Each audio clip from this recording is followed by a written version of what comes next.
অন্তঃকণ্ডলৰ অন্তত অৱশেষত আজি হয়তো কংগ্ৰেছৰ বিধায়িনী দলৰ নেতা নিৰ্বাচন হ'ব। পূৰ্বতে ভূপেন বৰাই কৈছিল যে কংগ্ৰেছৰ ৰাজীৱ ভৱনত তেখেতে যি শিৱ লিংগ স্থাপন কৰা হৈছিল তাত হৰ হৰ মহাদেৱ কোৱা হৈছিল, কিন্তু শুনিবলৈ পোৱা গৈছিল যে ৰাজীৱ ভৱনত বৰ্তমান ধৰ ধৰ মাৰ মাৰ এনেধৰণৰ পৰিৱেশ, যাৰ বাবে ছত্তীশগড়ৰ প্ৰাক্তন সেইগৰাকী ভূপেশ ৱাঘেলক দিয়া হৈছে পৰ্যবেক্ষকৰ দায়িত্ব, যাৰ বাবে বিধায়কসকলক আলোচনা কৰি তেওঁ আজি বিধায়িনী দলৰ নেতা হয়তো কংগ্ৰেছৰ নিৰ্বাচন হ'ব পাৰে। কি আছে তথ্য? নিশ্চয়কৈ ৰাণীমা, প্ৰথমে আপুনি যিহেতু উল্লেখ কৰিছে হয়তো আজি নেতা নিৰ্বাচন হ'ব, এই হয়তোটোত প্ৰধানতঃ আমি জোৰ দিব লাগিব এই কাৰণেই কংগ্ৰেছৰ যি শেহতীয়া স্থিতি সকলোৱে জানে।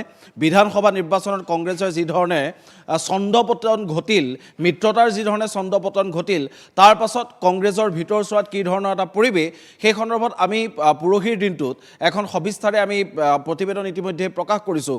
কেনেধৰণে কংগ্ৰেছৰ যিসকল শীৰ্ষ পৰ্যায়ৰ যিসকল নেতা, সেই নেতাসকল যেতিয়া ৰাজীৱ ভৱনত তেওঁলোক লগ হয়, তেতিয়া তেওঁলোকক হৰ হৰৰ সলনি ভূপেন বৰাই এই অভিযোগ উত্থাপন কৰিছে, হৰ হৰৰ সলনি তেওঁলোকক ধৰ ধৰ মাৰ মাৰ যি ধৰণৰ এটা পৰিৱেশৰ সৃষ্টি হয়, সেই কথা ইতিমধ্যে সকলোৱে অনুমেয় হৈছে, সকলোৱে ইতিমধ্যে জানিবলৈ পাইছে। তাৰ মাজতে এই প্ৰশ্ন উত্থাপন হৈছিল যে বিধায়িনী দলৰ নেতা কোন হ'ব, জয়প্ৰকাশ দাস নে ৱাজেদ আলী চৌধুৰী, এই দুটাকৈ নাম ইতিমধ্যে উচ্চাৰিত হৈছিল। আৰু তাৰ পাছত শেহতীয়াকৈ কংগ্ৰেছে সিদ্ধান্ত গ্ৰহণ কৰিছিল যে কেন্দ্ৰীয় যিসকল নেতৃত্ব আছে সেই কেন্দ্ৰীয় নেতৃত্বসকলৰ জৰিয়তে এখন পৰ্যবেক্ষক সমিতি গঠন কৰা হ'ব, যিখন পৰ্যবেক্ষক সমিতিয়ে বিধায়িনী দলৰ নেতাগৰাকী নিৰ্বাচন কৰিব। এতিয়া মই শেহতীয়াকৈ এই ব্ৰেকিংটো আপোনাৰ জৰিয়তে জনাই ল'ব বিচাৰিছোঁ। ছত্তীশগড়ৰ প্ৰাক্তন মুখ্যমন্ত্ৰী ভূপেশ ৱাঘেলক পৰ্যবেক্ষকৰ দায়িত্ব অৰ্পণ কৰা হৈছে, অৰ্থাৎ আজি ভূপেশ ৱাঘেল সন্ধিয়া 7 বজাত তেওঁ ৰাজীৱ ভৱনলৈ আহিব।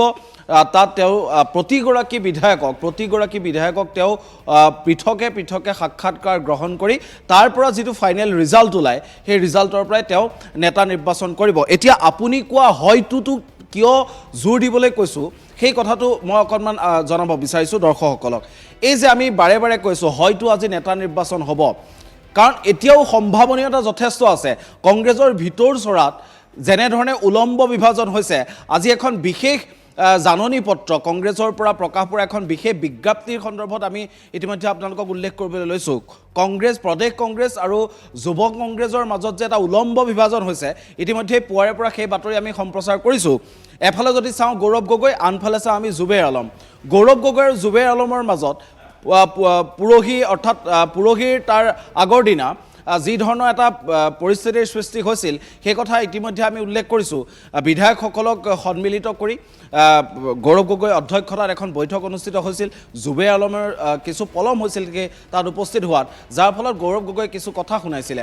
আৰু শেহতীয়াকৈ এজন জ্যেষ্ঠ বিধায়কৰ যেতিয়া জুবেৰ আলমতকৈ পলমকৈ তেওঁ আহিছিলে, তাৰ পাছত তেওঁ কোনো ধৰণৰ কথা শুনোৱা নহ'ল। সেই বিষয়টোক লৈ পেলাই কংগ্ৰেছৰ ভিতৰচৰাত, অৰ্থাৎ সেই সিদিনাখনৰ যিখন বৈঠক অনুষ্ঠিত হৈছিলে, সেই বৈঠকখনত যথেষ্ট পৰিমাণে হুলস্থুলীয়া পৰিৱেশৰ সৃষ্টি হৈছিল। আৰু তাৰ পাছত এতিয়া তাৰ প্ৰমাণ বহন কৰিছে আজিৰ দিনটোৰ যিখন বিজ্ঞপ্তি, সেই বিজ্ঞপ্তিখনে যথেষ্ট পৰিমাণে আজিৰ দিনটোত এতিয়া চাঞ্চল্যৰ সৃষ্টি কৰিছে, বা কংগ্ৰেছ আৰু যুৱ কংগ্ৰেছৰ মাজত যে এটা উলম্ব বিভাজনৰ সৃষ্টি হৈছে, সেই কথা এক প্ৰকাৰ স্পষ্ট কৰিছে।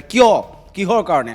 যিটো সময়ত আমি অকণমান কংগ্ৰেছৰ যিহেতু প্ৰসংগটো উত্থাপন হৈছে, সেয়েহে এই কথাখিনি আমি উল্লেখ কৰিব বিচাৰিছোঁ। যিটো সময়ত আচলতে কংগ্ৰেছে এগৰাকী বিধায়িনী দলৰ নেতা নিৰ্বাচন কৰিব পৰা নাই এই মুহূৰ্তলৈকে, সেই কথা পৃথক। কিন্তু আহি আছে শেহতীয়াকৈ নগাঁও লোকসভা সমষ্টিৰ যি নিৰ্বাচন, উপনিৰ্বাচন, সেই উপনিৰ্বাচনৰ বাবে কংগ্ৰেছে এতিয়ালৈকে কোনো ধৰণৰ তৎপৰতা দেখুওৱা নাই, যদিও বা কংগ্ৰেছৰ দখলতে আছিল সেই সমষ্টিটো। তাৰ বিপৰীতে আজিৰ দিনটোত যুৱ কংগ্ৰেছৰ নেতৃত্বত থকা যিগৰাকী জুবেৰ আলম, এই জুবেৰ আলমে নিজাববীয়াকৈ এখন বিজ্ঞপ্তি তেওঁ প্ৰস্তুত কৰিছে। নগাঁও লোকসভা সমষ্টিৰ অন্তৰ্গত 8টাকৈ বিধানসভা সমষ্টিত 2 পৰা 3জনকৈ পৰ্যবেক্ষকৰ দায়িত্ব দি তেওঁ এখন বিশেষ তালিকা প্ৰকাশ কৰিছে, য'ত কোনো হস্তক্ষেপ নাই গৌৰৱ গগৈ।